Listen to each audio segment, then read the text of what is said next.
Mr. Speaker, the President's Cabinet.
Mr. Speaker, the President of the United States.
Look over here, Mr. President. Good to see you, Mr. President. This is about you. This is about the soul of the nation. Good to see you. Soul of the nation. Soul of the nation. Look, you see Barbara. You see Barbara Lee right here. You see Barbara Lee. You see Barbara right now.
This guy has completed integrity. All right. Thank you for everything. We gotta get a good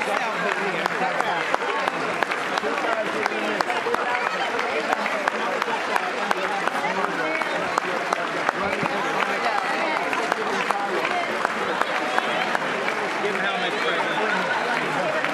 Yeah. Right tonight.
Tony.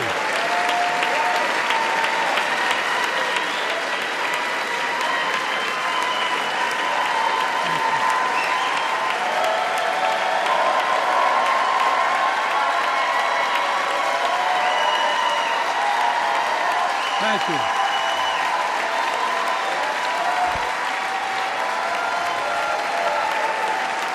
Look at Jill.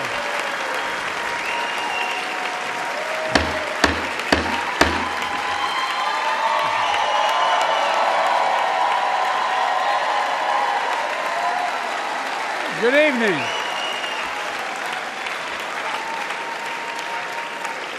Good evening. If I were smart, I'd go home now.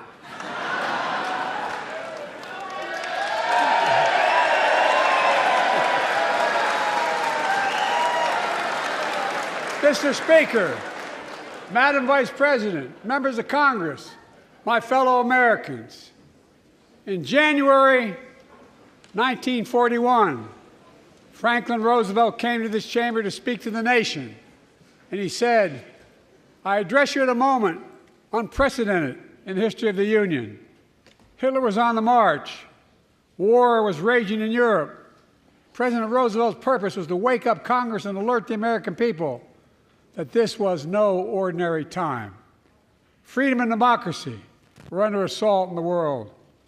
Tonight, I come to this same chamber to address the nation. Now, it's we who face an unprecedented moment in the history of the Union. And yes, my purpose tonight is to wake up the Congress and alert the American people that this is no ordinary moment either. Not since President Lincoln and the Civil War have freedom and democracy been under assault at home as they are today.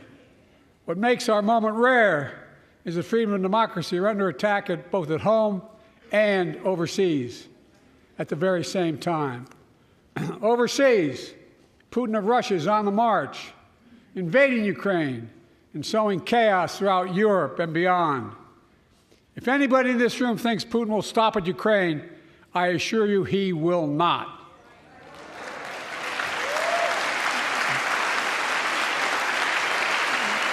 But Ukraine can stop Putin. Ukraine can stop Putin if we stand with Ukraine and provide the weapons that it needs to defend itself.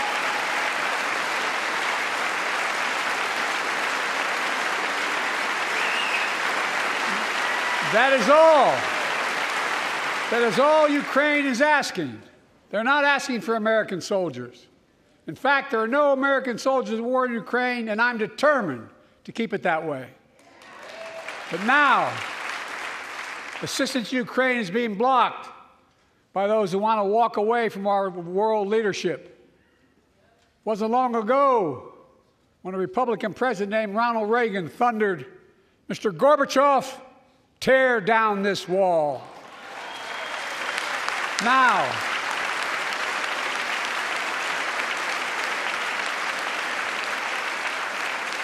my predecessor, a former Republican president, tells Putin, quote, "Do whatever the hell you want." That's a quote. A former president actually said that, bowing down to a Russian leader. I think it's outrageous, it's dangerous, and it's unacceptable.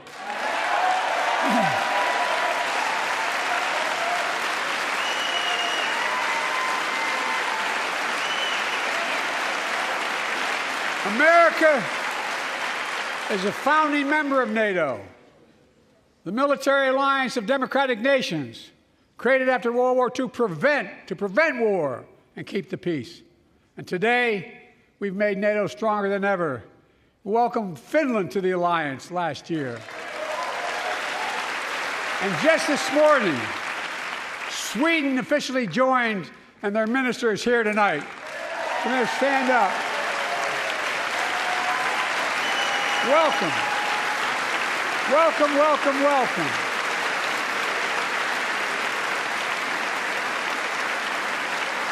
And they know how to fight. Mr. Prime Minister, welcome to NATO, the strongest military alliance the world has ever seen. I say this to Congress, we have to stand up to Putin. Send me a bipartisan national security bill. History is literally watching. History is watching. If the United States walks away, it will put Ukraine at risk. Europe is at risk. The free world will be at risk, emboldening others to do what they wish to do us harm. My message to President Putin, who I've known for a long time, is simple. We will not walk away.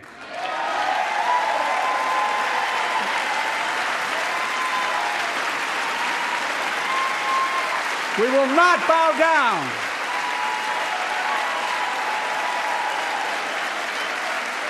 I will not bow down. In a literal sense, history is watching. History is watching.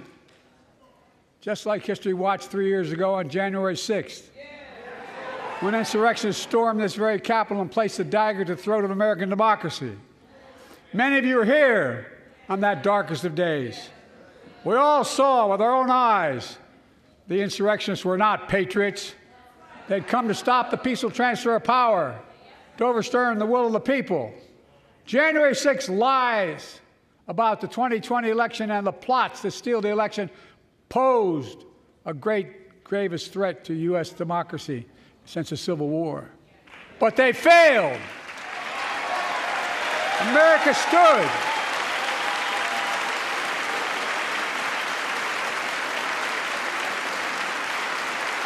America stood strong, and democracy prevailed. We must be honest. The threat to democracy must be defended. My predecessor and some of you here seek to bury the truth about January 6th. I will not do that. This is the moment to speak the truth and to bury the lies. Here's the simple truth. You can't love your country only when you win.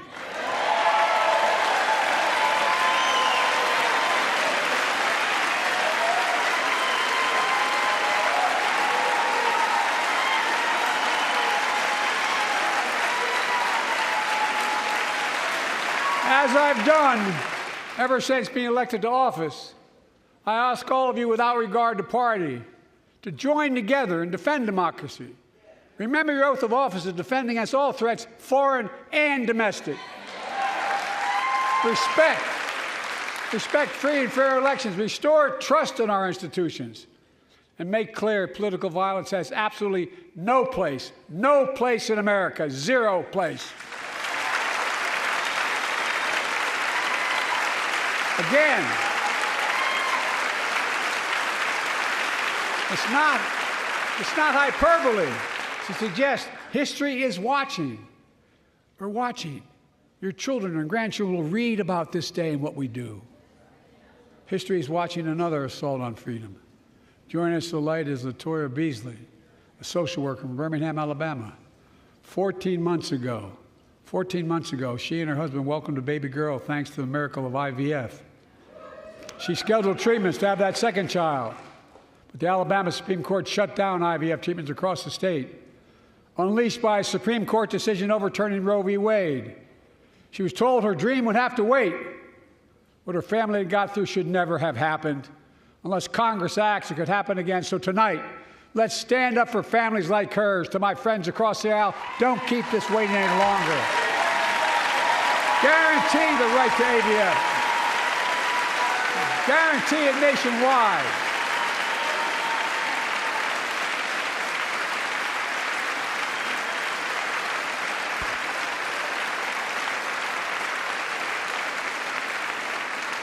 Like most Americans, I believe Roe v. Wade got it right. I thank Vice President Harris for being an incredible leader, defending reproductive freedom, and so much more.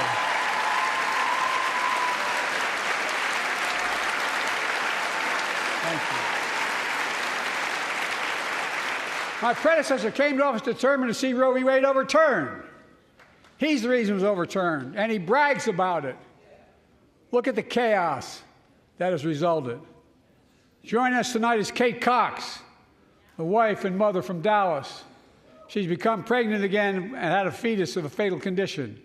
Her doctor told Kate that her own life and her ability to have children in the future were at risk if she didn't act.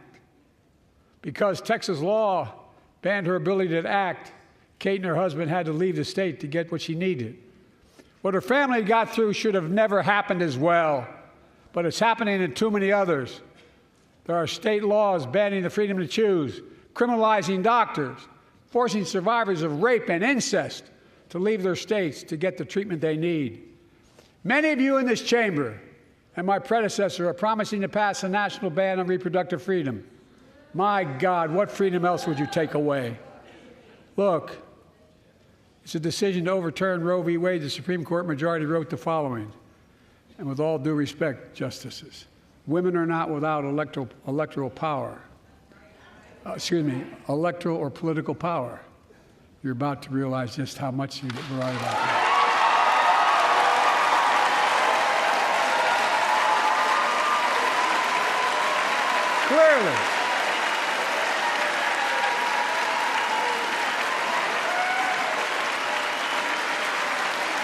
Clearly, those bragging about overturning Roe v. Wade have no clue about the power of women. But they found out when reproductive freedom was on the ballot. We won in 2022 and 2020, and we'll win again in 2024.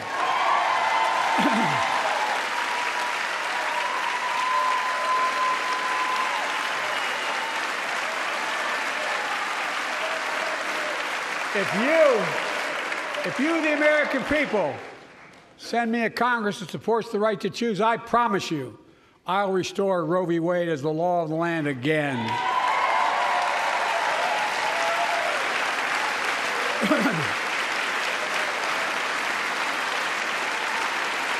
Folks, America cannot go back. I'm here tonight to show what I believe is the way forward, because I know how far we come. 4 years ago next week, before I came to office, the country was hit by the worst pandemic and the worst economic crisis in a century. Remember the fear, record losses? Remember the spikes in crime and the murder rate, raging virus that took more than 1 million American lives, of loved ones, millions left behind? A mental health crisis of isolation and loneliness. A president, my predecessor, failed the most basic presidential duty that he owes to American people, the duty to care. I think that's unforgivable. I came to office determined to get us through one of the toughest periods in the nation's history. We have. It doesn't make news in 1,000 cities and towns. The American people are writing the greatest comeback story never told.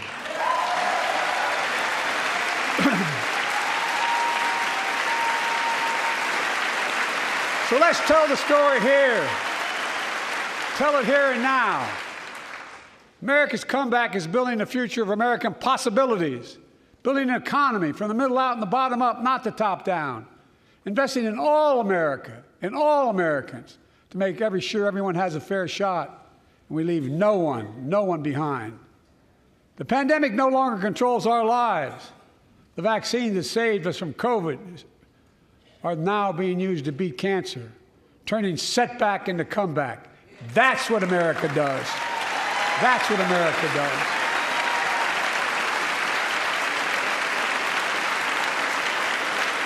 Folks,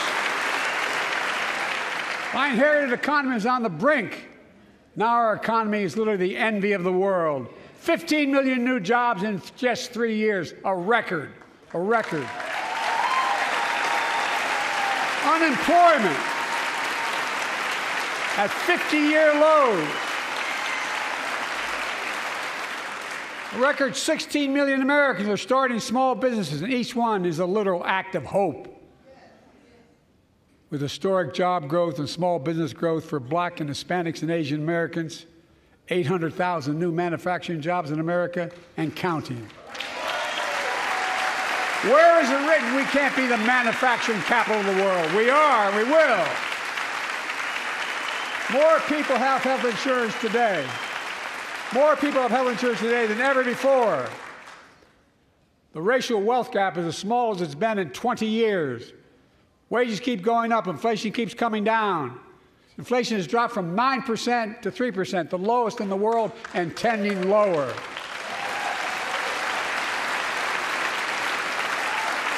The landing is and will be soft. And now, instead of importing foreign products and exporting American jobs, we're exporting American products and creating American jobs right here in America, where they belong.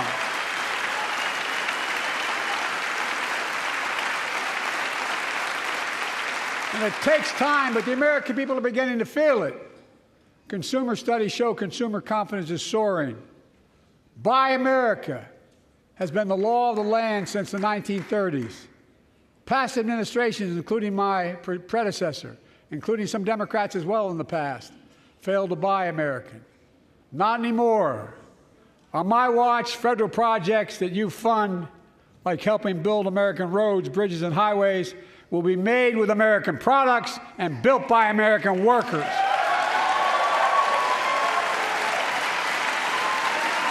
Creating good-paying American jobs.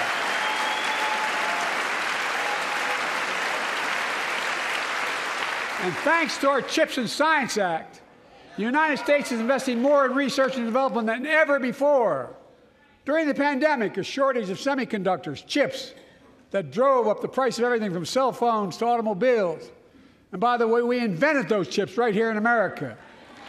Well, instead of having to import them, private companies are now investing billions of dollars to build new chip factories here in America, creating tens of thousands of jobs. Many of those jobs paying $100,000 a year and don't require a college degree.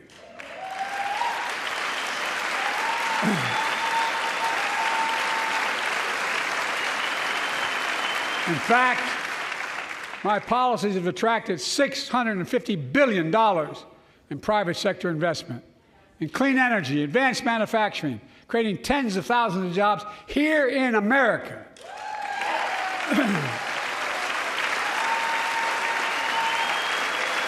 And thanks to our bipartisan infrastructure law, 46,000 new projects have been announced all across your communities. And by the way, I noticed some of you strongly voted against it, or they're cheering on that money coming in. I like it. I'm with you. I'm with you. If any of you don't want that money in your district, just let me know. Modernizing our roads and bridges, ports and airports, public transit systems. Removing poisonous lead pipes so every child can drink clean water without risk of brain damage.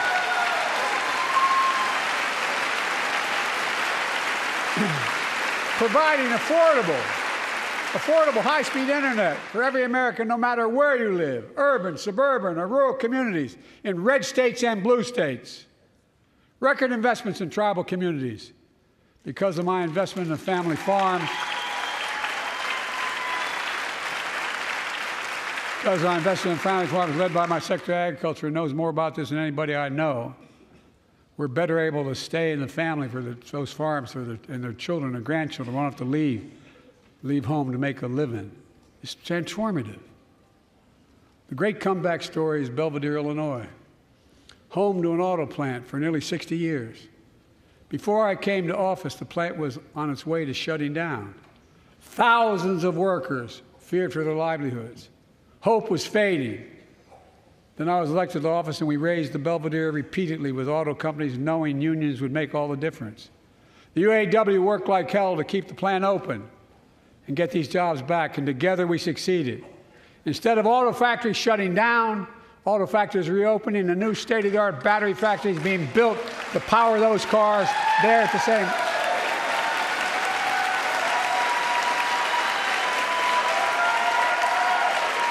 Folks, The folks of Belvedere, I say, instead of your town being left behind, your community is moving forward again. Because instead of watching auto jobs of the future go overseas, 4,000 union jobs with higher wages are building the future in Belvedere right here in America.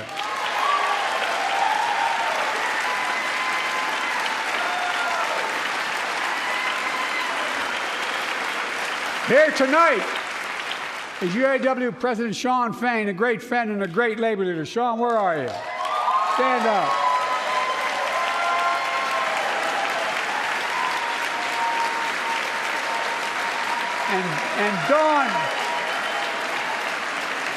And Dawn Sims, a third-generation worker, UAW worker at Belvedere. Shawn, I was proud to be the first president to stand on the picket line, and today, Dawn has a good job in her hometown, providing stability for her family and pride and dignity as well. Showing once again, Wall Street didn't build America. They're not bad guys. They didn't build it, though. The middle class built the country, and unions built the middle class.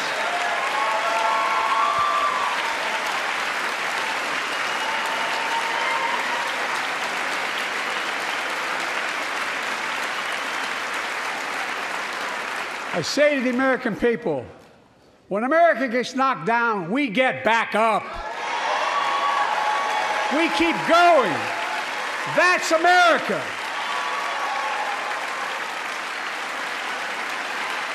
That's you, the American people. It's because of you America's coming back. It's because of you our future is brighter. It's because of you that tonight we can proudly say the state of our union is strong and getting stronger.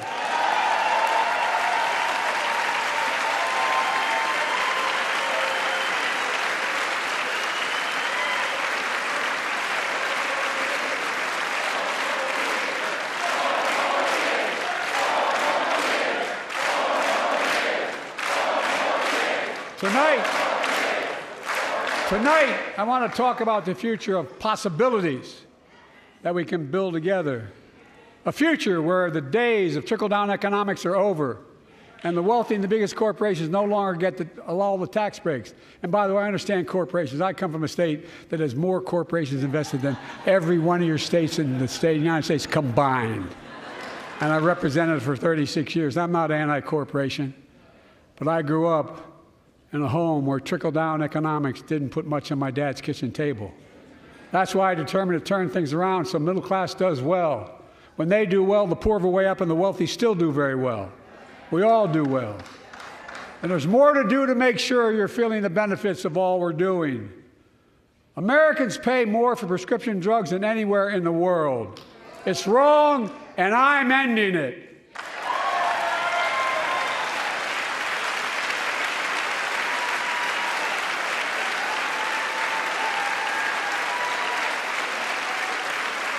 With the law that I proposed and signed, not one of you Republican buddies voted for it.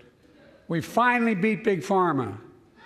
Instead of paying $400 a month or thereabouts for insulin with diabetes, and it only costs $10 to make, they only get paid $35 a month now and still make a healthy profit.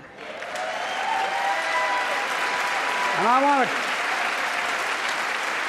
but what to do next? I want to cap the cost of insulin at $35 a month for every American who needs it. Everyone.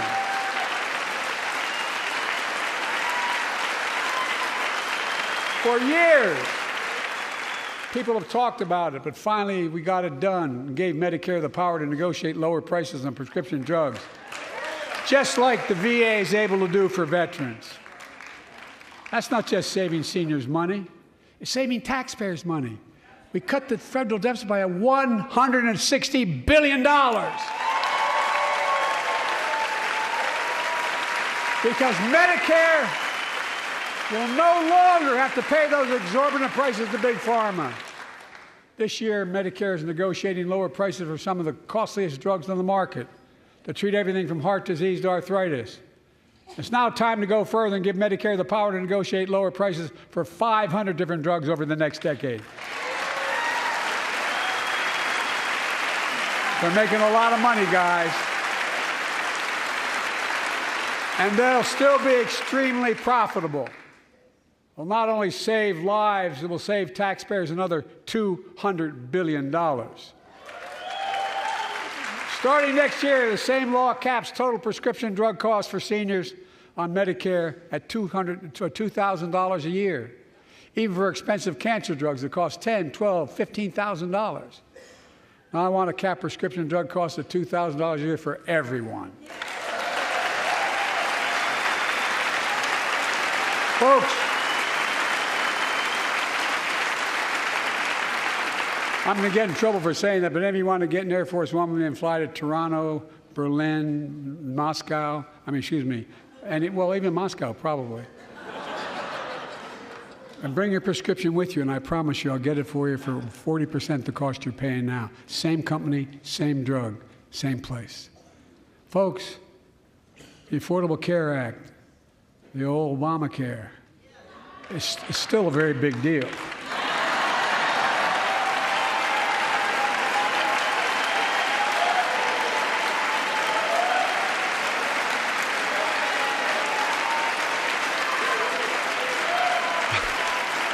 Over 100 million of you can no longer be denied health insurance because of pre-existing condition. But my predecessor, and many in this chamber, want to take this prescription drug away by repealing the Affordable Care Act. I'm not going to let that happen. We stopped you 50 times before, and we'll stop you again. In fact, I'm not only protecting it, I'm expanding it. They enacted tax credits of $800 per person per year, reduce health care costs for millions of working families. That tax credit expires next year. I want to make that savings permanent.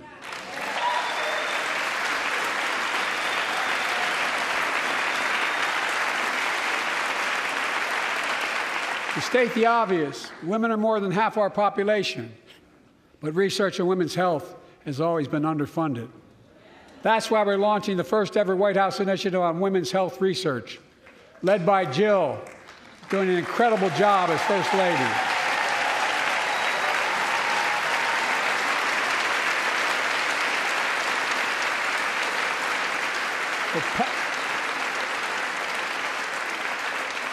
We'll pass my plan for $12 billion to transfer women's health research and benefit millions of lives all across America. I know the cost of housing is so important to you. If inflation keeps coming down, mortgage rates will come down as well, and the Fed acknowledges that. But I'm not waiting.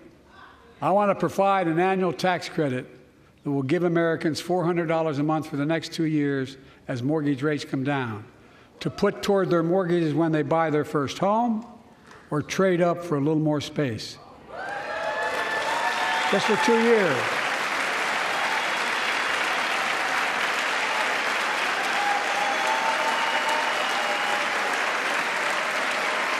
And my administration is also eliminating title insurance on federally backed mortgages. When you refinance your home, you can save $1,000 or more as a consequence. For millions of renters, we're cracking down on big landlords who use antitrust law, who break antitrust laws by price fixing and driving up rents. We've cut red tape so builders can get federally financing, which is already helping build a record 1.7 million new housing units nationwide. Now pass and build and renovate 2 million affordable homes and bring those rents down.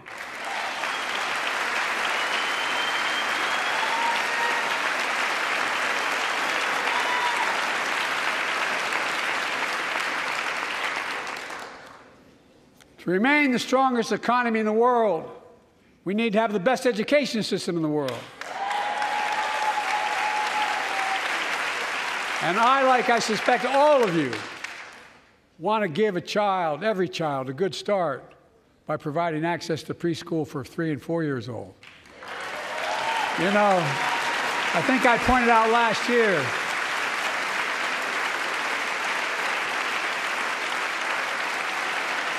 I think I pointed out last year that children coming from broken homes where there's no books, they're not read to, not spoken to very often, start school, kindergarten, or first grade, having heard 1 million fewer words spoken. Well, studies show that children who go to preschool are nearly 50% more likely to finish high school, go on to earn a 2- and 4-year degree, no matter what their background is.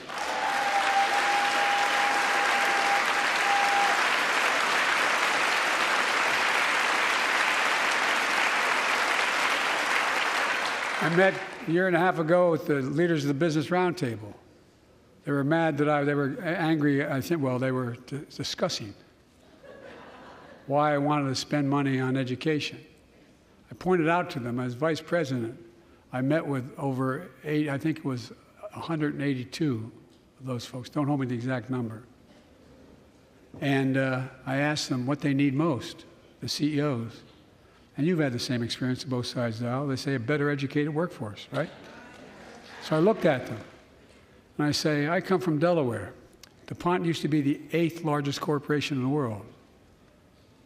And every new enterprise they bought, they educated the workforce to that enterprise. But none of you do that anymore. Why are you angry with me providing you the opportunity for the best educated workforce in the world? And they all looked at me and said, I think you're right. I want to expand high-quality tutoring and summer learning to see that every child learns to read by 3rd grade.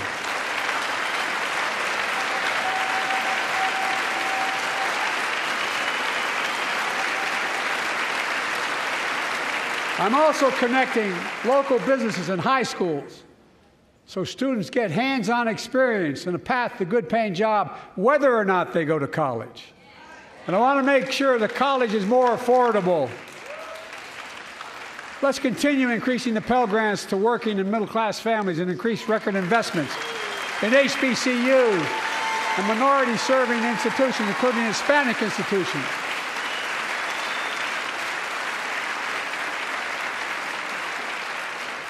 When I was told I couldn't universally just change the way in which we dealt with student loans, I fixed 2 student loan programs that already existed to reduce the burden of student debt for nearly 4 million Americans, including nurses, firefighters, and others in public service.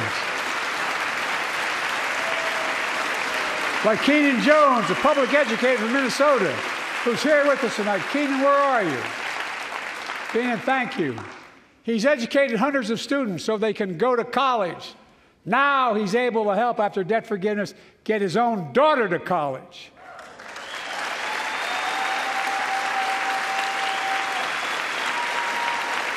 And folks, look,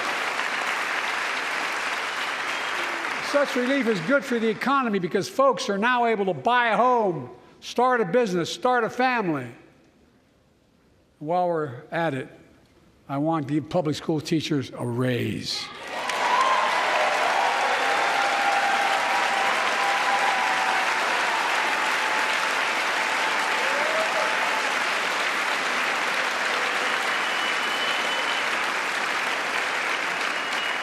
And by the way, the first couple of years, we cut the deficit. Now, let me speak to the question of fundamental fairness for all Americans. I've been delivering real results in fiscally responsible ways. We've already cut the federal deficit. We've already cut the federal deficit over $1 trillion. I signed the bipartisan deal to cut another $1 trillion in the next decade. It's my goal to cut the federal deficit another $3 trillion by making big corporations and very wealthy finally beginning to pay their fair share.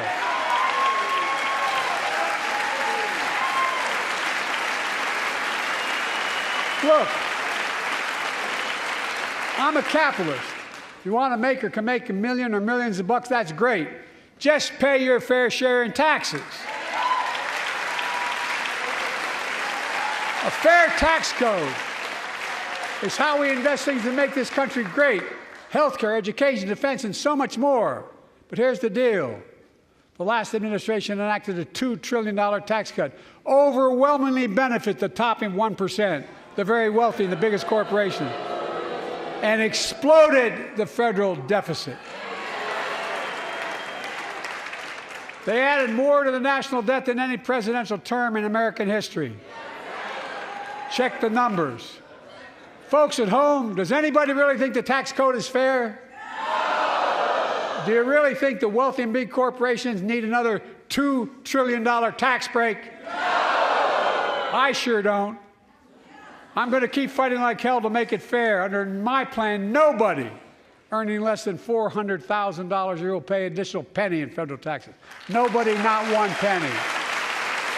And they haven't yet. In fact, the child tax credit I passed during the pandemic cut taxes for millions of working families and cut child poverty in half. Restore that child tax credit. No child should go hungry in this country.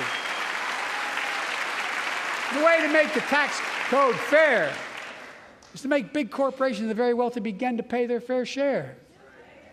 Remember in 2020, 55 of the biggest companies in America made $40 billion and paid zero in federal income tax. Zero.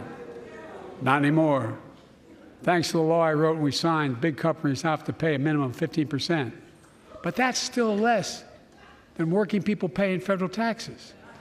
It's time to raise corporate minimum tax to at least 21%.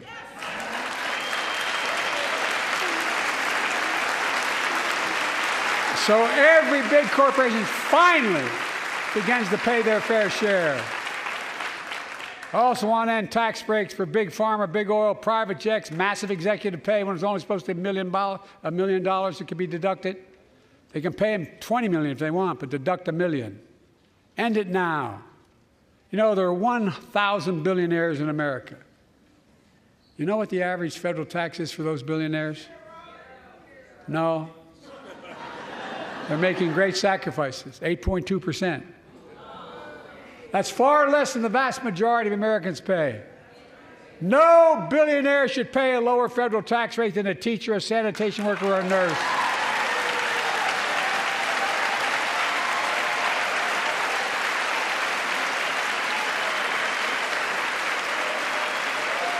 I propose a minimum tax for billionaires of 25%, just 25%.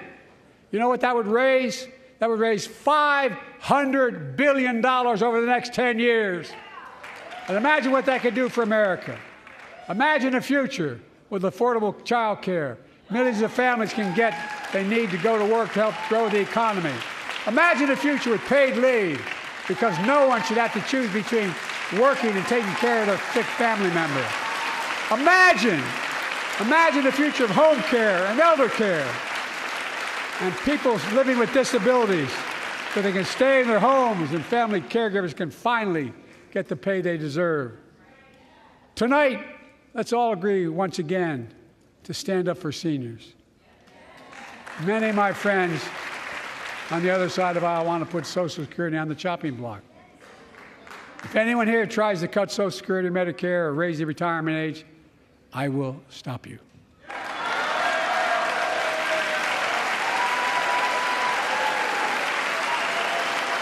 The working people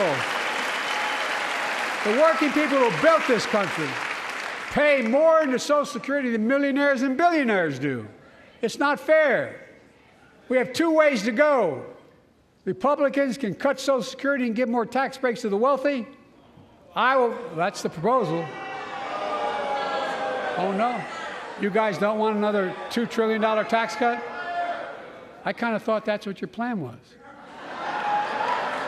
Well, that's good to hear. You're not going to cut another $2 trillion for the super wealthy. That's good to hear.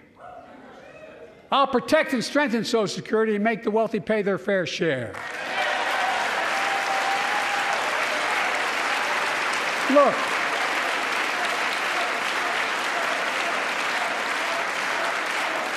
too many corporations raise prices to pad their profits, charging more and more for less and less. That's why we're cracking down on corporations that engage in price gouging and deceptive pricing, from food to health care to housing. In fact, the snack companies think you won't notice if they change the size of the bag and put a hell of a lot fewer, same size bag, put fewer chips in it. No, I'm not joking. It's called shrinkflation. Pass Bobby Casey's bill and stop this. I really mean it.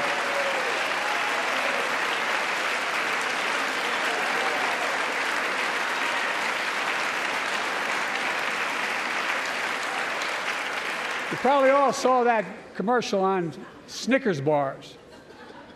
You get charged the same amount, and you got about, I don't know, 10% fewer Snickers in it. Look, I'm also getting rid of junk fees. Those hidden fees at the end of your bill that are there without your knowledge.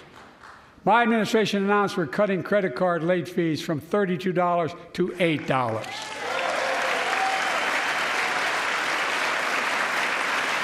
Banks and credit card companies are allowed to charge what it costs them to instigate the collection. And that's more a hell of a lot like $8 and 30-some dollars. They don't like it. The credit card companies don't like it. But I'm saving American families $20 billion a year with all the junk fees I'm eliminating. Folks at home, that's why the banks are so mad. It's $20 billion in profit. I'm not stopping there. My administration has proposed rules to make cable, travel, utilities, and online ticket sellers tell you the total price up front so there are no surprises. It matters. It matters. And so does this. In November, my team began serious negotiation with a bipartisan group of senators.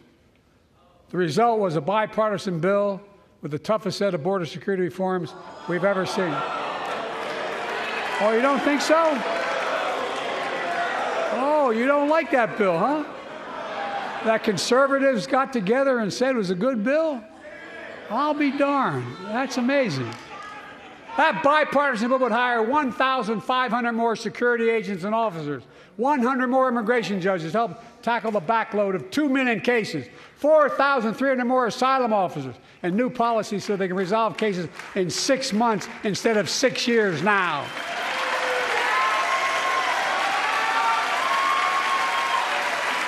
What are you against? 100 more high-tech drug detection machines to significantly increase the ability to screen and stop vehicles smuggling fentanyl into America. That's killing thousands of children. This bill would save lives and bring order to the border.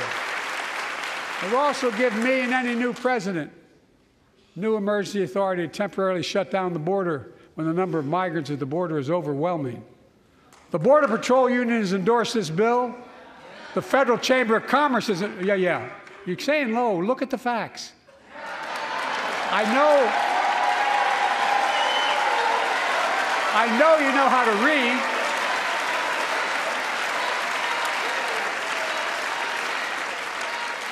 I believe that given the opportunity for a majority in the House and Senate would endorse the bill as well, a majority right now. But unfortunately, politics has derailed this bill so far. I'm told my predecessor called members of Congress in the Senate to demand they block the bill. He feels political win, he viewed it as a political win for me and a political loser for him. It's not about him, it's not about me. I'd be a winner, not really.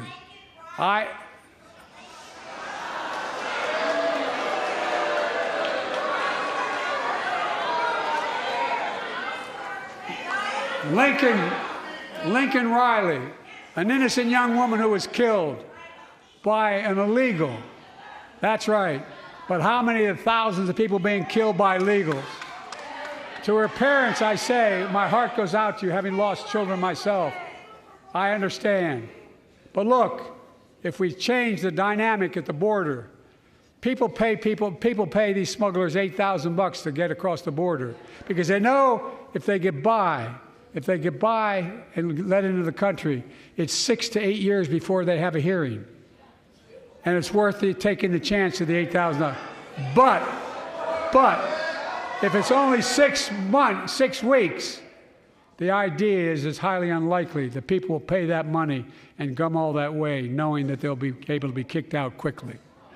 Folks, I would respectfully suggest my Republican friends owe it to the American people, get this bill done. We need to act now.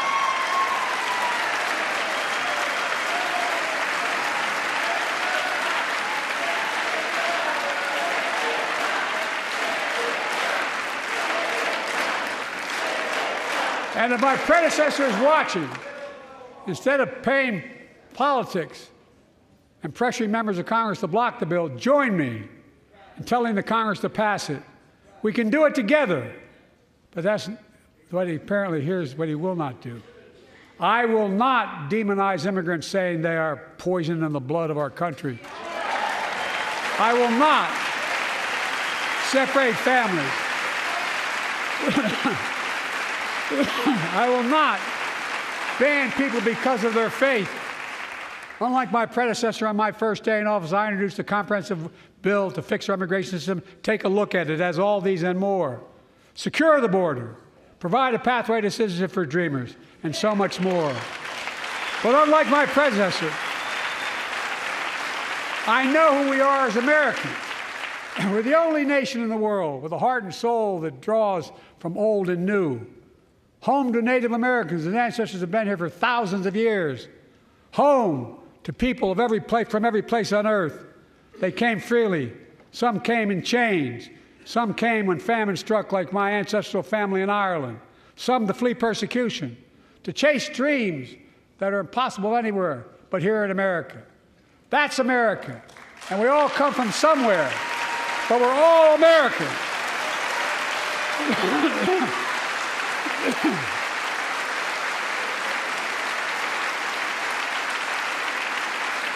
Look, folks, we have a simple choice.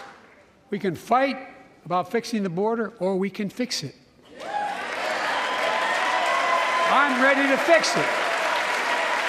Send me the border bill now.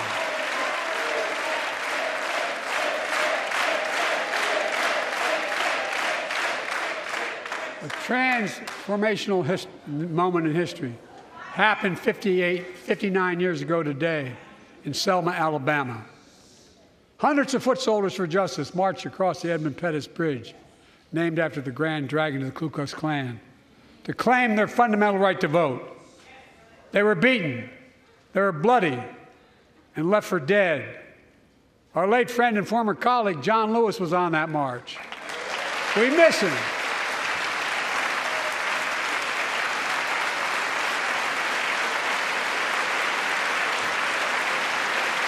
But joining us tonight are other marchers, both in the gallery and on the floor, including Betty Mae Fikes, known as the voice of Selma. The daughter of gospel singers and preachers, she sang songs of prayer and protest on that bloody Sunday to help shake the nation's conscience. 5 months later, the Voting Rights Act passed and was signed into law.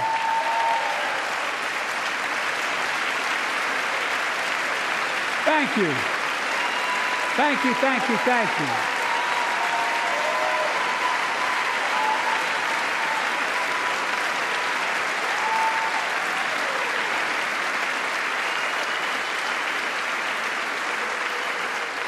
But 59 years later, there are forces taking us back in time. Voter suppression, election subversion, unlimited dark money, extreme gerrymandering. John Lewis is a great friend to many of us here, but if you truly want to honor him and all the heroes who marched with him, then it's time to do more than talk. Pass the Freedom to Vote Act, the John Lewis Voting Rights Act.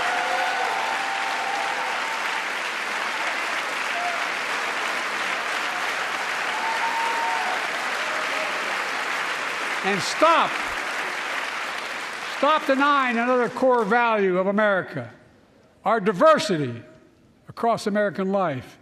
Banning books, it's wrong. Instead of erasing history, let's make history. I want to protect fundamental rights. Pass the Equality Act. And my message to transgender Americans, I have your back. Passed the PRO Act for workers' rights.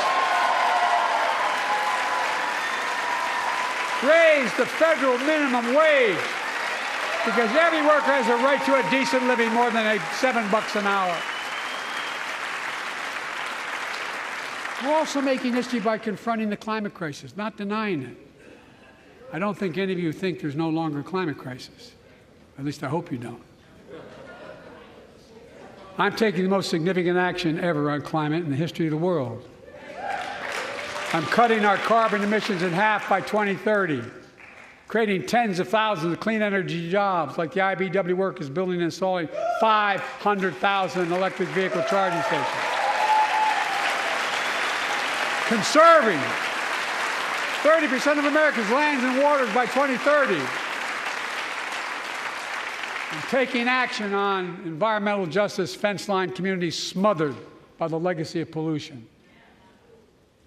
And patterned after the Peace Corps and AmeriCorps, I launched the Climate Corps to put 20,000 young people to work in the forefront of our clean energy future.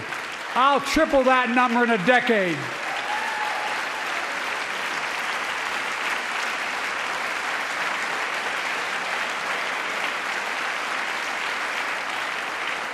To state the obvious, all Americans deserve the freedom to be safe. And America is safer today than when I took office. Year before I took office, murder rates went up 30%. 30% they went up. The biggest increase in history. It was then, through my American Rescue Plan, which every American voted against, I might add, we made the largest investment in public safety ever. Last year, the murder rate saw the sharpest decrease in history. Violent crime fell to one of its lowest levels in more than 50 years. But we have more to do. We have to help cities invest in more community police officers, more mental health workers, more community violence intervention. Give communities the tool to crack down on gun crime, retail crime, and carjacking. Keep building trust, as I've been doing by taking executive action on police reform and calling for it to be the law of the land. Directing my cabinet to review the federal classification of marijuana and expunging thousands of convictions for the mere possession, because no one should be jailed for simply using or have it on their record. Take on crimes of domestic violence. I'm ramping up the federal enforcement of the Violence Against Women Act that I proudly wrote when I was a senator, so we can finally end the scourge against women in America.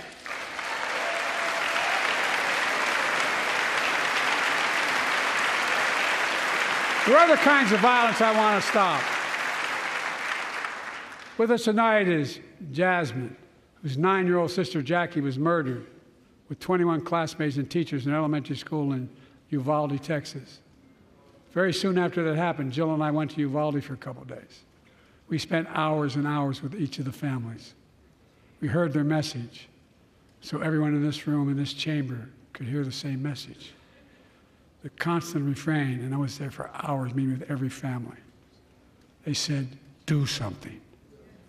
Do something. Well, I did do something by establishing the first ever Office of Gun Violence Prevention in the White House, that the Vice President is leading the charge. Thank you for doing it.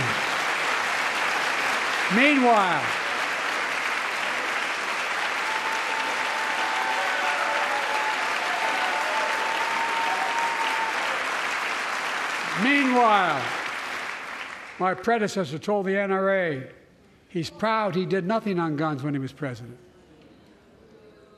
Oh. After another shooting in Iowa recently, he said, when asked what to do about it, he said, just get over it. There's his quote, just get over it. I say, stop it. Stop it, stop it, stop it.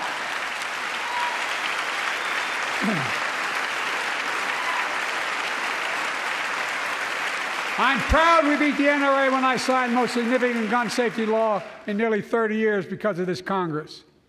We now must beat the NRA again. I'm demanding a ban on assault weapons and high-capacity magazines. Pass universal background checks. None of this. None of this. I taught the Second Amendment for 12 years. None of this violates the Second Amendment or vilifies responsible gun owners.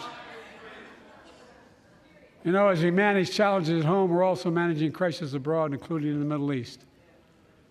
I know the last 5 months have been gut-wrenching for so many people, for the Israeli people, for the Palestinian people, and so many here in America. This crisis began on October 7th with a massacre by a terrorist group called Hamas, as you all know. 1,200 innocent people, women and girls, men and boys, slaughtered after enduring sexual violence. The deadliest day for the Jewish people since the Holocaust, and 250 hostages taken. Here in this chamber tonight are families whose loved ones are still being held by Hamas. I pledge to all the families that we will not rest until we bring every one of your loved ones home. We also we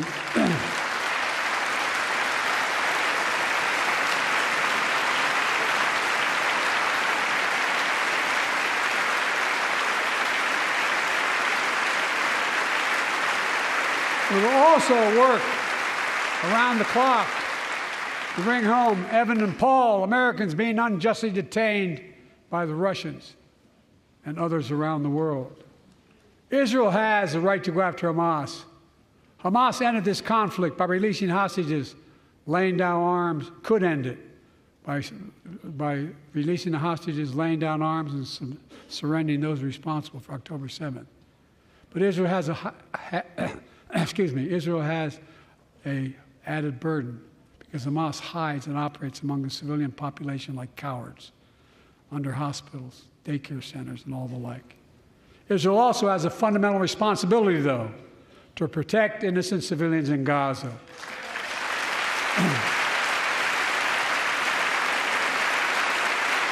This war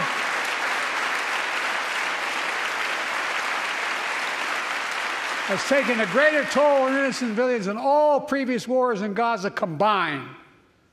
More than 30,000 Palestinians have been killed, most of whom are not Hamas. Thousands and thousands of innocents, women and children, girls and boys, also orphaned. Nearly 2 million more Palestinians under bombardment or displacement. Homes destroyed, neighborhoods in rubble, cities in ruin, families without food, water, medicine. It's heartbreaking. I've been working nonstop to establish an immediate ceasefire that would last for 6 weeks to get all the prisoners released, all the hostages released, to get the hostages home and ease the intolerable and humanitarian crisis and build toward an enduring, something more enduring. The United States has been leading international efforts to get more humanitarian assistance to Gaza. Tonight, I'm directing the U.S. military to lead an emergency mission to establish a temporary pier in the Mediterranean on the coast of Gaza that can receive large shipments carrying food, water, medicine, and temporary shelters. No U.S. boots will be on the ground. A temporary pier will enable a massive increase in the amount of humanitarian assistance getting into Gaza every day.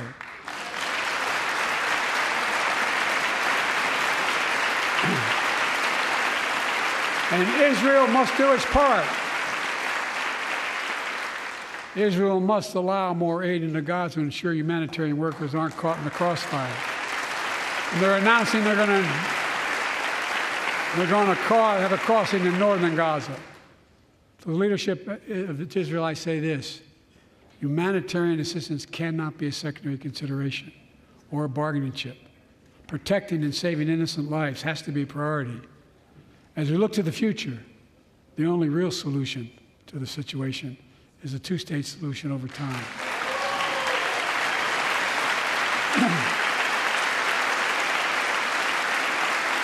And I say this as a lifelong supporter of Israel. My entire career, no one has a stronger record with Israel than I do. I challenge any of you here. I'm the only American president of Israel in wartime. But there is no other path that guarantees Israel's security and democracy. There is no other path that guarantees Palestinians can live in peace with peace and dignity. And there's no other path that guarantees peace between Israel and all of its neighbors including Saudi Arabia, with whom I'm talking. Creating stability in the Middle East also means containing the threat posed by Iran. That's why I built a coalition of more than a dozen countries to defend international shipping and freedom of navigation in the Red Sea. I've ordered strikes to degrade the Houthi capability and defend U.S. forces in the region. As Commander-in-Chief, I will not hesitate to direct further measures to protect our people and our military personnel.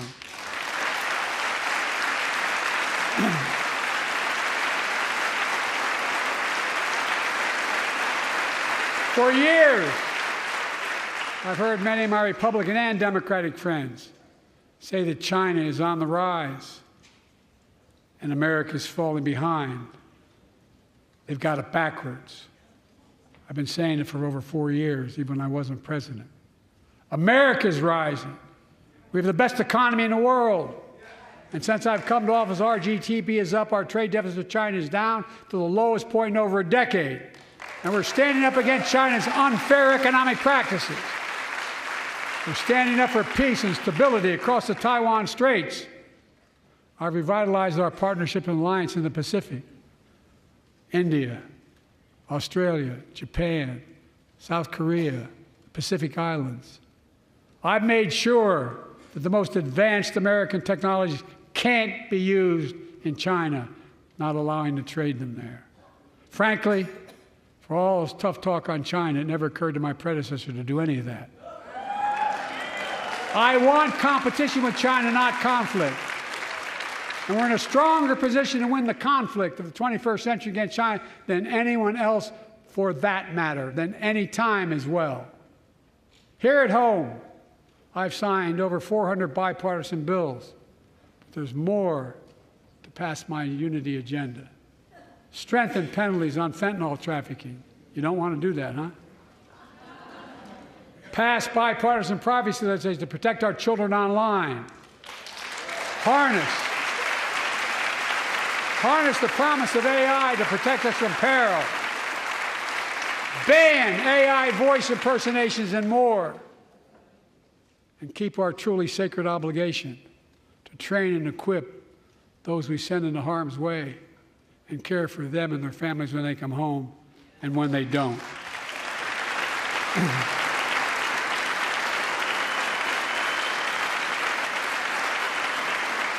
That's why the song Support and Help of Dennis and the VA, I signed the PACT Act. One of the most significant laws ever, helping millions of veterans exposed to toxins who now are battling more than 100 different cancers. Many of them don't come home, but we owe them and their families support. We owe it to ourselves to keep supporting our new health research agency called ARPA-H, and remind us that we can do big things like end cancer as we know it, and we will.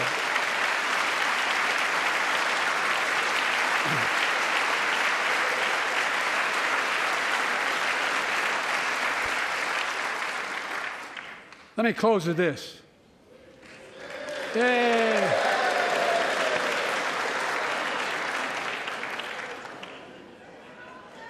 I know you don't want to hear any more, Lindsay, but I got to say a few more things. I know it may not look like it, but I've been around a while. When you get to be my age, certain things become clearer than ever. I know the American story. Again and again, I've seen the contest between competing forces in the battle for the soul of our nation, between those who want to pull America back to the past and those who want to move America into the future.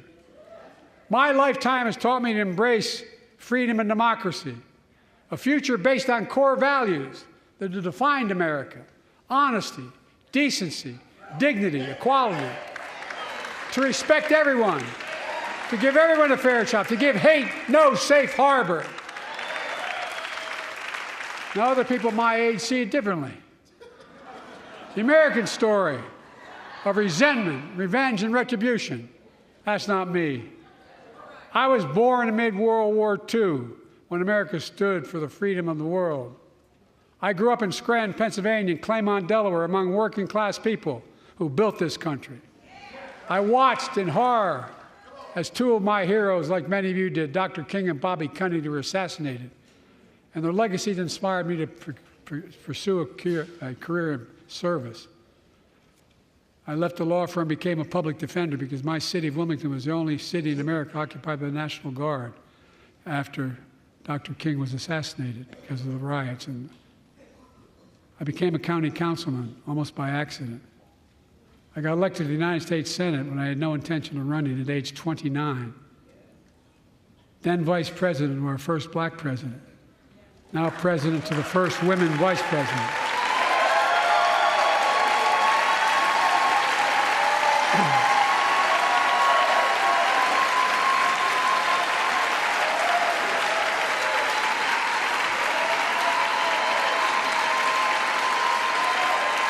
In my career, I've been told I was too young. By the way, they didn't let me on the Senate elevators for votes sometimes. Not a joke. And I've been told I'm too old. Whether young or old, I've always known what endures. I've known our North Star. The very idea of America is that we're all created equal and deserves to be treated equally throughout our lives. We've never fully lived up to that idea, but we've never walked away from it either. And I won't walk away from it now. I'm optimistic. I really am. I'm optimistic, Nancy.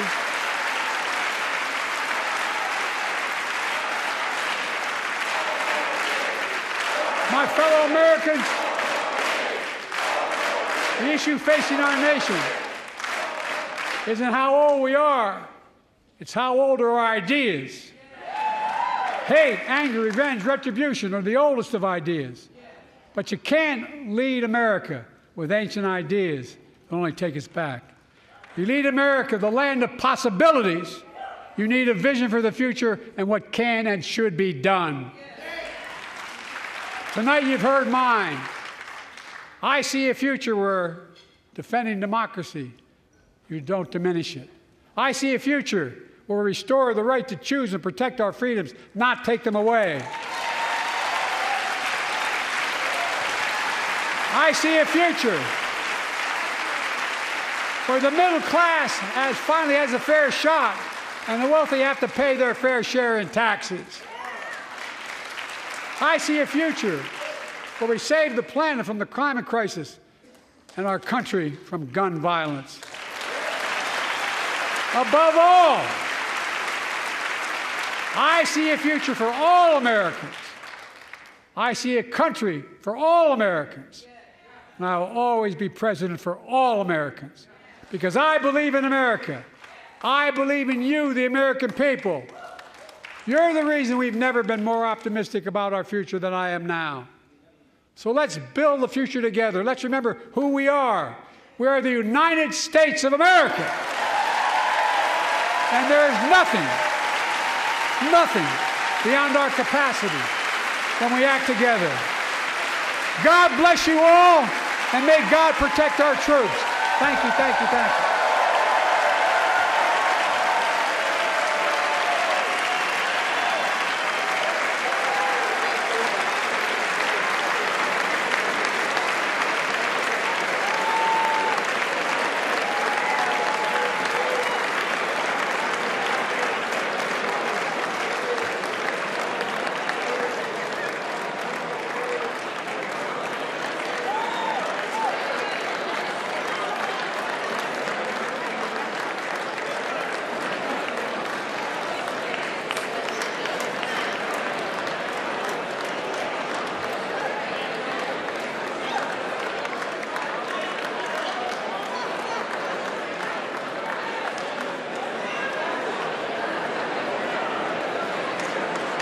Bobby, I didn't embarrass you, did I? Mr. President, Stuart was working there.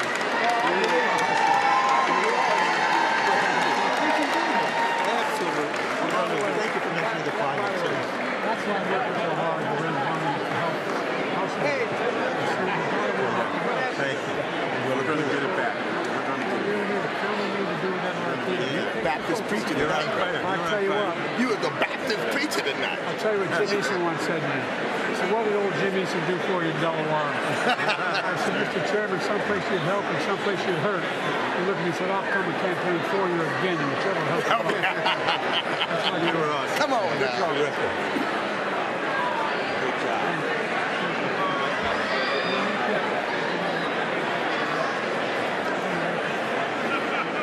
Great job. Great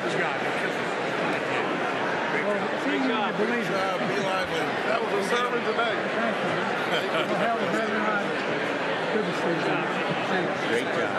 Thank you. You knocked it out of the park. Great work. No, there's no T in Scranton. Great job, Mr. President. We're going to get that half Trying to get out the way so y'all can get in there. slowly. Let me see good. By the way, I've been in constant contact with him. Here's what I'm worried about with Ukraine.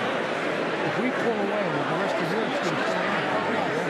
They're looking for us. And if we say something on the phone, I spend around 90 hours one on one in a mobile home with the European leaders.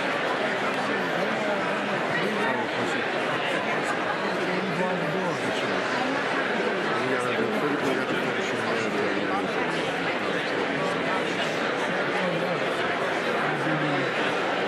Teaching the world to my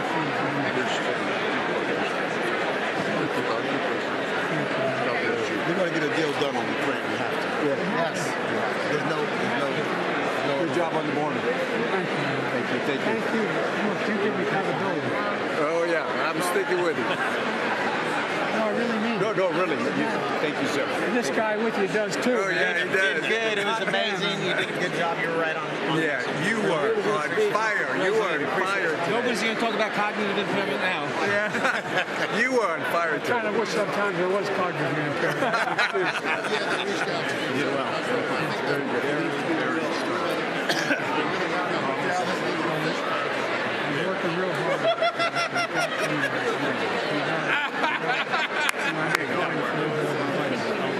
You fired us all up. Yeah, you fired us up. You did great. You did great. Hey, Pat. Hey, God. I want you to know, Yeah. Democratic Party was the guy took up the first two people to vote. Marcel and I, we voted for you. He's not telling you.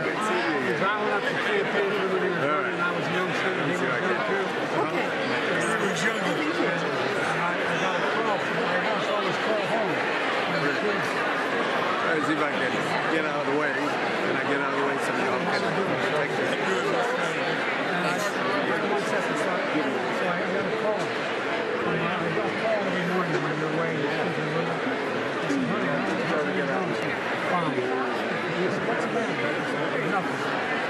What's the matter? Did you read today's paper? And I said, no. There's nothing to do. I said, they don't have as many things as you know. I said, well, headlines, top of the polls, Biden, poorest man in Congress. Is that true? That's true. Like I was cheating on somebody. I was competing to make the second poorest. But you didn't. Thank you, Molly Strong. Thank you so much. By the way, until it's all done, don't set up your way for things. No, I mean it. Yeah, I agree. Thank you. Pretty soon. Get that aid to Israel, also security. This way, man. This way. I actually wanted to go that way so I could say hello to the camera. To go down. No, because there's chairs right there. I'll be there in 2 weeks. I have my team over there. I know. Mr. President, great job tonight. Thank you, man. Thank you very much. Appreciate it. You're not going to party. Thanks for coming out. Yeah, no, it's like seriously. Good job, sir. Tammy Duckworth Thanks down here for trying to get to you, but she can't get out. I'll get the team. Thanks for building the park.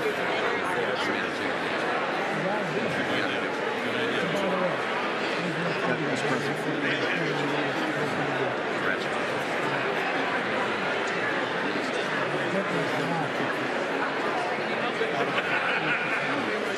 It's got to turn around.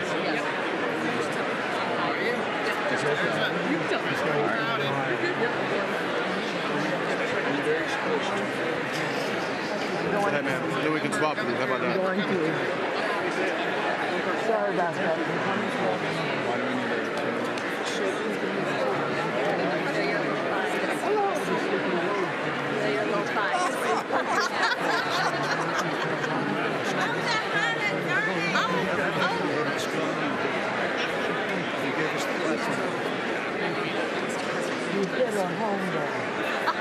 I know I did if she says it. I know that happened.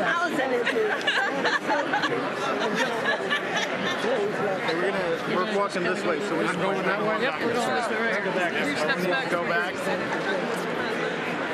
Thank you, Adam, guys. do you got any space behind you? Nope.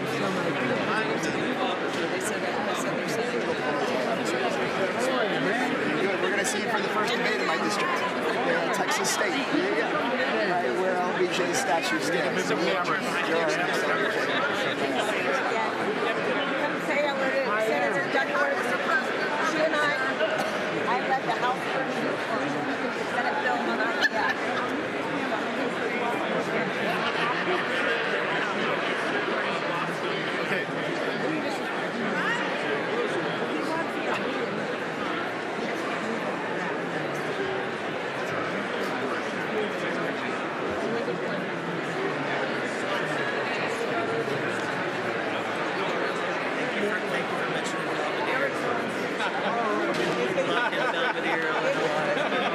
I shouted real loud. I hope you heard it.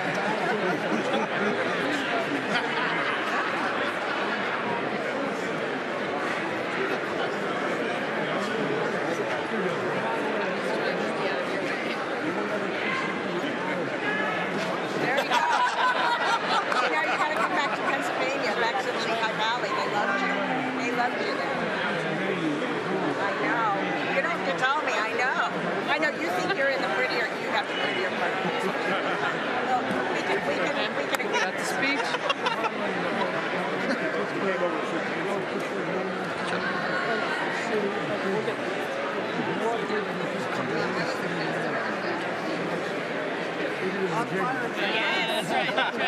You knocked it out of the park. Knocked around. I don't want to get in front of them. The best ever. That's really good. Mr. President, you brought the Irish fire tonight. We, Well, I tell you what, we appreciate it, sir. you know, Proud of you.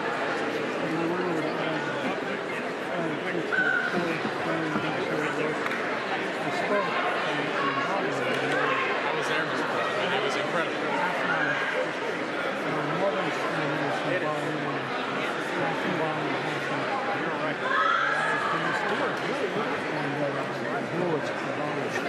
And I showed up and they gave me a copy of the bill for his check. He gave me my great-great-grandfather. He made the bricks. Do it again. In the church. I want to get y'all doing it. No, take the picture. I want to natural.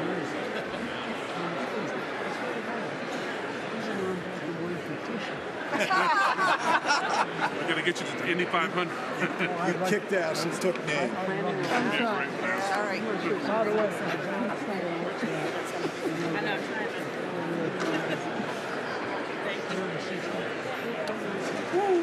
I bet that torque is come on.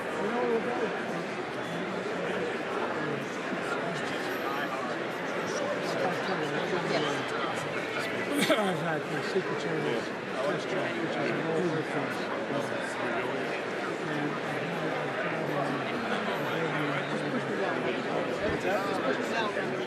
You're not my wife.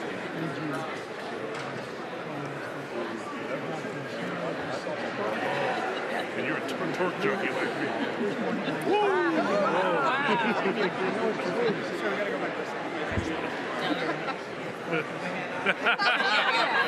He's afraid you're going to get in the car. Oh, yeah, it's your BFF. If I can get him to do this. Can I get a picture of the senator and me on our... No, not... You're not going to hold it. We're going to... You got it. Come on, get it. You got it. Right here. This is our IDF. All right. For IVF, Reproductive Freedom. Right there. Thank you. Got it over to you.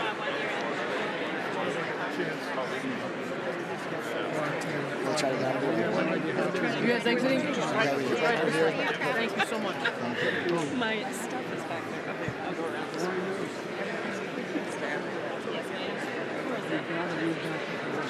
Can you take this? Yes. How are you, ma'am? Good. I saw you earlier. How's everything going? Yeah, good.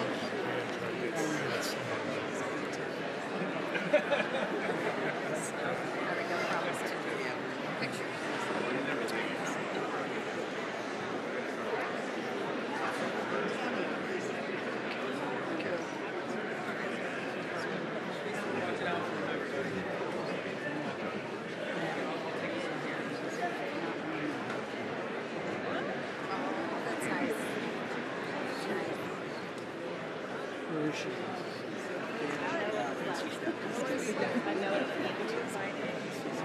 Maybe I can find a way to see her.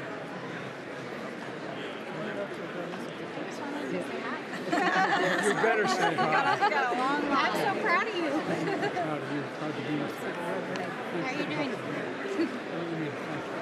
For everything you've done for New Mexico. Thank you so much. Yes. You knocked it out of the park. Yes, It was amazing. you did I'm getting texts from everybody at home watching you saying, wow.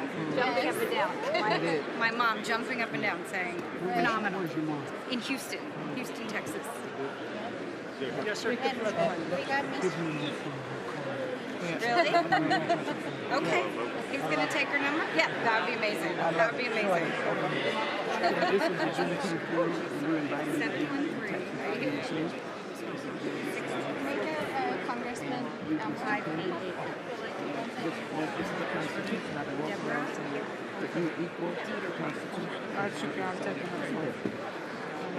I'm good. How are you? Long time no see. So I'm gonna try right here. Oh my gosh. That's the song. Yes, sir. We're going to talk to my staff called HR 40. Yes, sir. HR 40. Great. Phil Jackson. You kidding? Congressman, should we take a photo right here?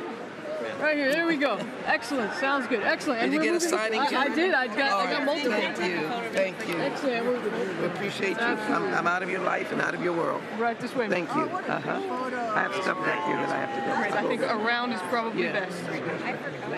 It's a great picture for Governor She's going to be the governor of Virginia. for the governor's campaign. There you go. Yes, yes, yes, yes. Yes.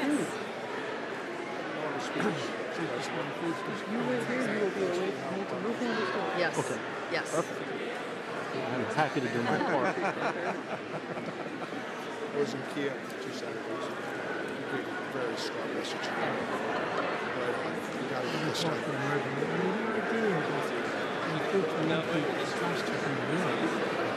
I don't have some kind of relationship with him. I talked to Ron last night. He said the Chinese are watching. Everybody's watching. The point being made, the world's watching. Seminal moment in American world history right now. I agree, and I want to joke and say history's watching. We're going to write about this one. I don't mean my speech, I mean this No, don't write about that speech. We're going to write about this. We're going to write about this. Good to see you. Mamo from Rhode Island. Good to I'll see be you. here. I didn't get you guys job. I was happy you're here, little man. It's good to be here. Congressman, if you go to the aisle, My 12-year-old referred to you as her BFF. I sent a photo and she said, oh, it's my BFF. Do me a favor. And she said, don't forget to tell him he invited me to the White House. Well, I did. You did. Oh, I know. Well. Okay, who do I talk to?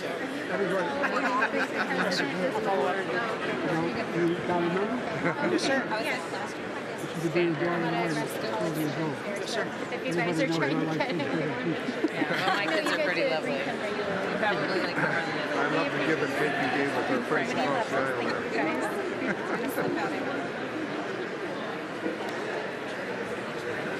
Mr. President, former Congressman from Detroit, and what you've accomplished for those people is sensational. It really is.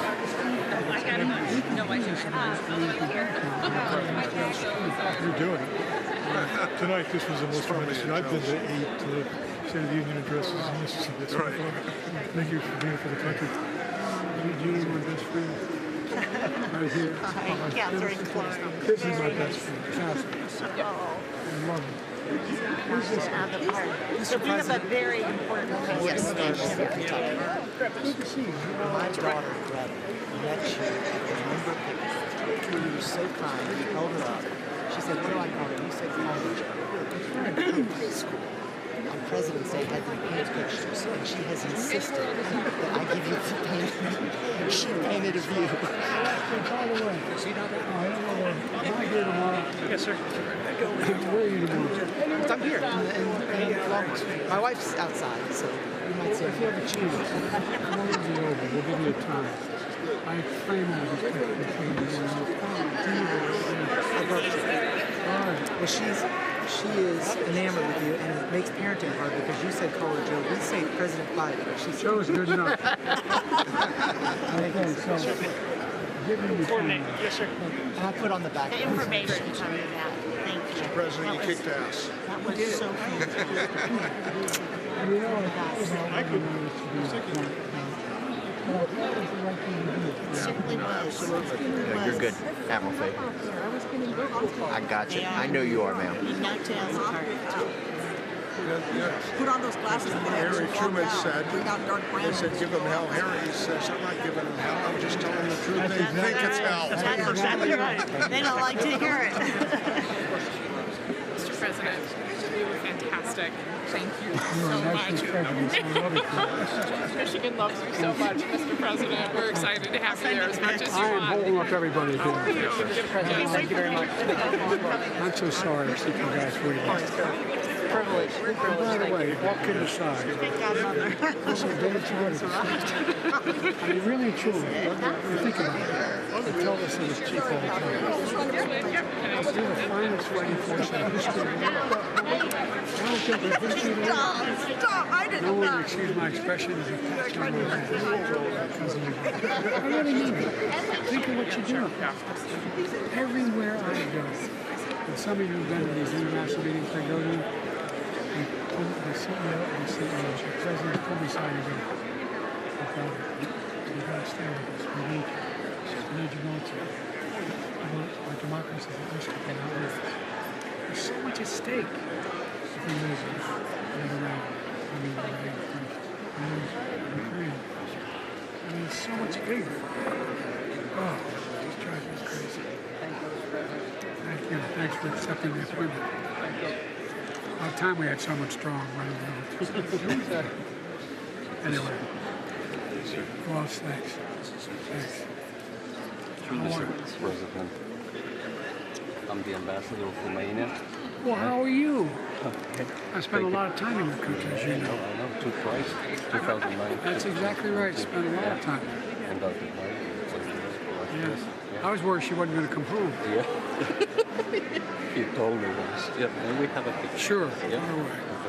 The best part of your speech was.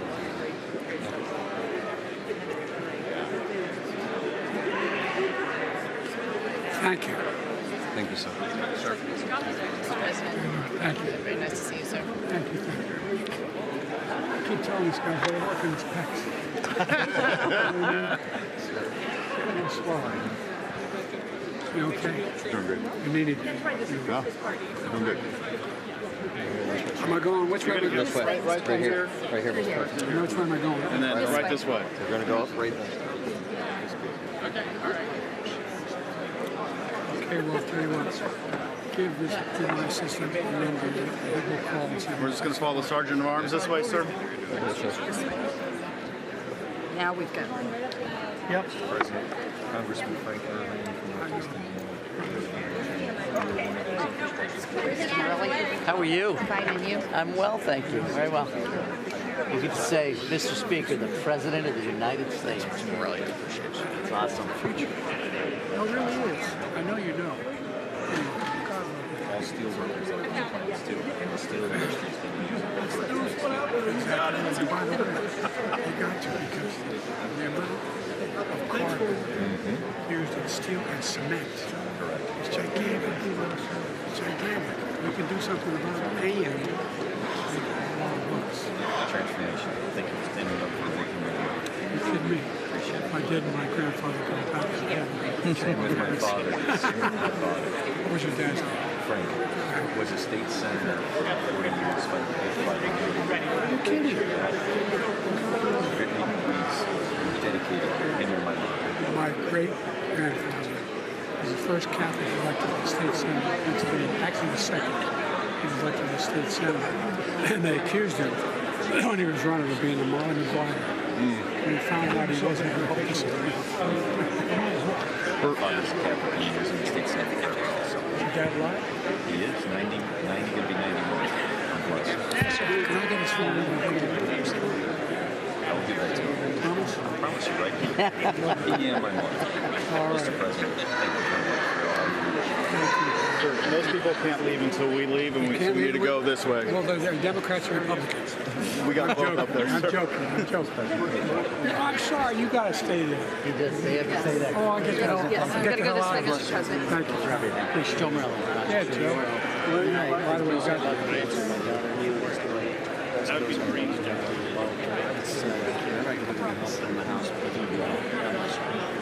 By the way, we got some fun. I know we did, and I know we're excited, but you have no idea. Regional tech folks, man. I talk about you all the time. You have no idea. You're going to do great I had a things. skating Atlas Cup. I know. You went to school in Syracuse. That's We right. know that. We know. Thank you, Mr. All right, President. we're going to follow the Sergeant at Arms. Go. Yep. Mr. President. I heard he was. Thank you for standing so much. I appreciate it. Anytime. It made me feel good. I knew I was in your line of sight, so I was like, You really were. I was ready. I was You got hyping. some eyes, kid. Thank you. This way? She's right here.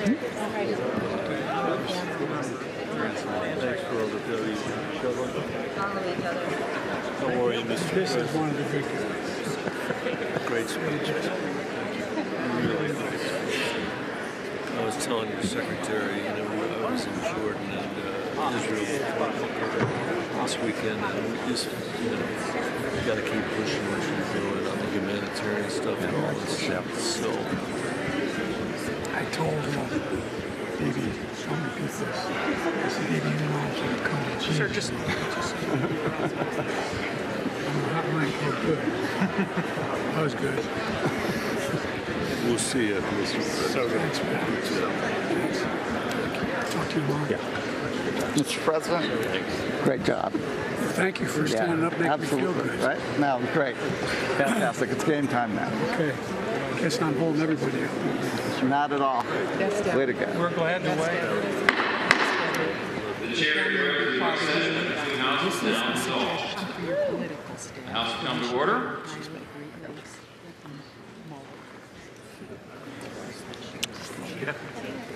Would you mind?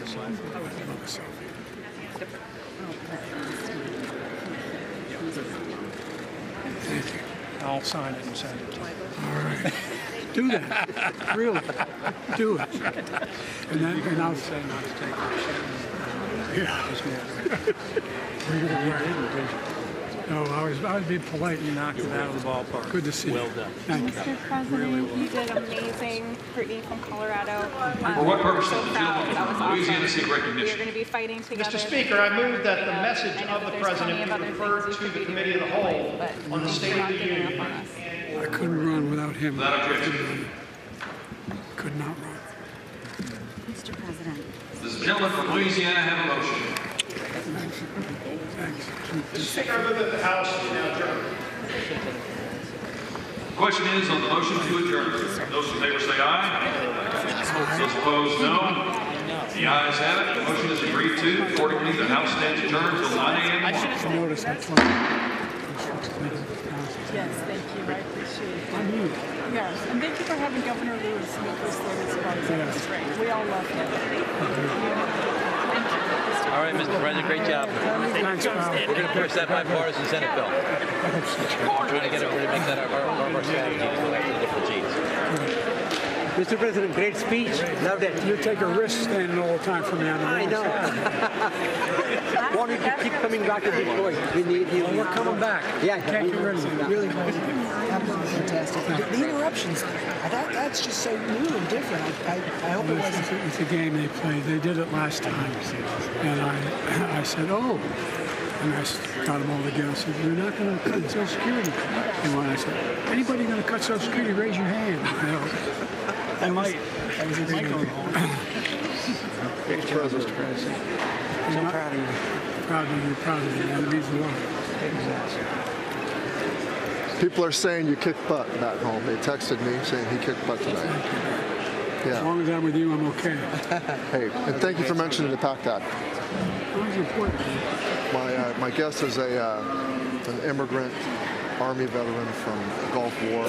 He went from 30% to 100%. His husband now gets benefits. He says, I'm now... I didn't do it because of my son, but you know, the PACT Act, he died. Yes. Being a quarter mile from a burn pit for a year. Yes. Yes. And his children had a shot for college and other things. Yes, and the disability benefits is going to the survivors. This is really important. So thank you, Mr. President. Hi, Mr. President. Love those glasses. I am looking forward to welcoming you to Georgia on Saturday. I'm coming down. I know. I'll be with you. All right. And I need you to bring that energy with you that you just had tonight. I got a lot of energy. That's my problem. Well, we love it. Thank you. And we're going to bring it home for you on Tuesday. I didn't do it. No, you didn't. I swear to God, I didn't do it.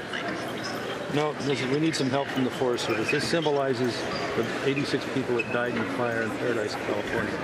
They made this for me, the residents there, part of the wood that was salvaged. So I said as chair of the Forestry Committee, what I'm asking is that our Forest Service needs to speed up the pace with which we harvest forests and make our communities fire safe. And we just held a hearing in South Dakota with the Nyman family. They're going to lose their business soon. If we don't have them, the Forest Service will never, ever keep up by themselves. We've got to have the private sector. We've got to increase the pace and scale of forestry. Give them the authority to call it. I appreciate it. You know, I've been there in North Dakota, too. Yes, sir.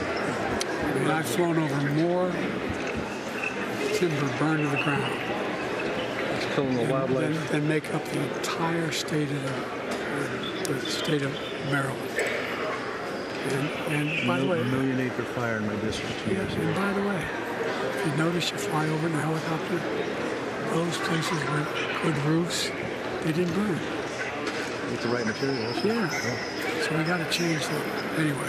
We got to cut some trees. We're holding people up to people in business too, like Scranton, like folks just like Scranton. All right, thanks so much. What are they saying, Scranton? You want me to sign it or something? Oh no, I just want you to hold it. Think of the folks. Thanks, man.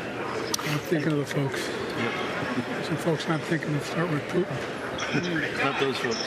Thank you, sir. Thanks for listening. Thanks. Okay. By the way, yes, sir. The strongest support I had my entire career is firefighters. Delaware has the highest percentage of volunteer firefighters of any state in the union. And we have this fire school anyway. We got a ton at home too, but we're working also, we're getting there on getting firefighter pay lined up from Women's Bill. Good. We'll be good on that. I mean, help our woodcutters, help our forestry industry, please. Get our Forest Service tracking. Okay? Thanks, Sway. Mr. President, can you say hi to my niece? What's your name? Marissa. Hey, Marissa, how are you? Who's this guy? He's wearing his Irish shirt. You got your Irish shirt on? You brought the Irish fire tonight. All right. Great speech, Mr. Thank you. All right, we have people You waiting got a for great us. memory. We got to continue walking Mr. out. President, you got the speakers team here. Thanks for coming tonight. We appreciate it. Thank you. Pleasure to meet you. Pleasure to meet you. Pleasure to meet you. All right.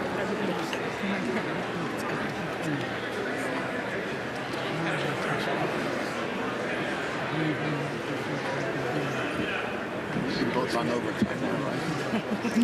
You're both on overtime. Well, we still have to go downstairs. Yeah. The home stretch. Yeah.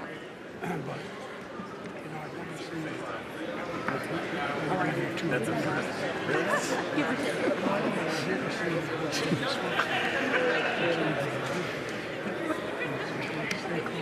Third closest majority. It's historic. Thank you for taking the time to say that, sir.